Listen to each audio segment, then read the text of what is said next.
Our major barrier is we are Tar Heels, we're stuck on the ground, we're great, everything we do is great, University of North Carolina is great, Forbes says we're great. I don't care about the fact that all these people are out of work and there aren't that many startups and our fiscal situation is screwed up and our tax, I don't care about any of that because everything's great. That's the impediment. I mean, no kidding, that really is the problem. Is that right now as we talk about this and we all recognize there are big problems, there are people right now in this town, right over there, who are convinced there really isn't anything wrong, or that it's somebody else's fault, it's the fault of some other countries, and it's purely a federal problem, and they do not, that it is not open, they are not open to the possibility that the model that might have had benefits before has been outdated by events.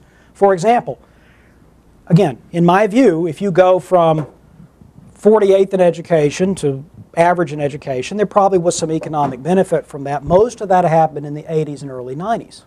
And we got some of the benefits of that, but that's over. We're not making that progress. We spend more money, we're not going to make any more progress. The ability to buy your way out of the cellar has already happened. There's a curve.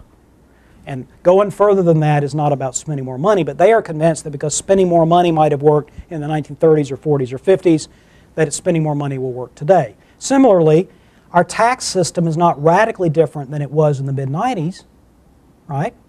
But other places have changed theirs a lot. So most of the developed world since the early 90s has adopted lower corporate income taxes or somehow reformed the tax treatment of corporate income. The United States did not used to have the highest corporate tax in the world. Now we have the very highest corporate tax rate in the world. That's not because we have raised the corporate tax rate in recent, I guess, decades. It's because other countries have cut theirs. Now, some of those countries have higher tax burdens overall. That's because they have raised sales taxes, value-added taxes. I'm not arguing for that. I'm just saying that if you're going to have a given level of tax burden, you want to reduce the extent to which it is in the form of high marginal tax rates on corporate income and investment from corporations.